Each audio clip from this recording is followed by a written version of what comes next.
I'm Olga Calvo, and I'm an evangelist. And today I wanted to share with you just some practical tips for evangelism. A lot of times I have people approach me and say, how do you do it? How do you start? I'm a little nervous about approaching strangers on the street or even sharing with my own family. And so I'm here to give you just some logistics, some really practical tools on how you can start evangelizing and witnessing. Now, every evangelist knows, and even those who witness and don't necessarily call themselves evangelists, but just witness about Jesus, they know that the two power tools of evangelism are, one, your testimony, and two, the gospel.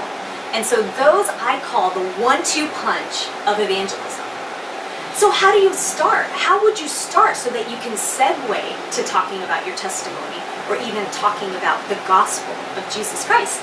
Well, I say it's really easy. You start like this. Hi. It's a smile. It's connecting in the natural with people, even strangers. Most people don't get a smile, a genuine smile and a genuine connecting in the natural from a stranger, where they say, how are you doing? No, really, how's your day been? If they say good, well, what's been good about your day? You know, just those kind of questions that show that you have care and compassion for that person. You'd be surprised how many people don't get that in their daily life.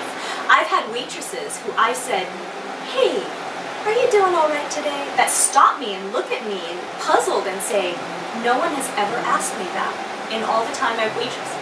And that then can segue for you saying, well, you want to know why I care? And you can share your testimony, you can share about Jesus in your life. It's really easy. So I would suggest, ask God what to ask that person. Ask God what to say. For me as a woman, I like to compliment other women and say, hey, you look amazing. That color looks great on you. And women can brighten up and say thank you, and then you can go into a spiritual conversation. The second tip for today that I'd like to share is casting the line. Now what I mean by casting the line is, do you always catch a fish when you cast a line? Well, no. But would you catch a fish if you don't cast a line?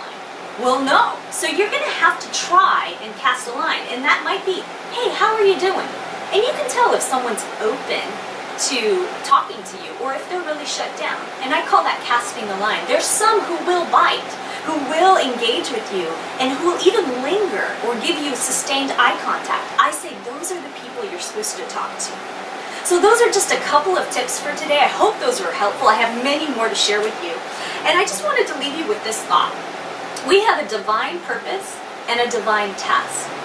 Our purpose, our supreme purpose, is to glorify God. Our supreme task is to evangelize the lost. The latter faithfully fulfills the former. To evangelize the lost is to glorify God. So would you go and glorify God today? God bless you.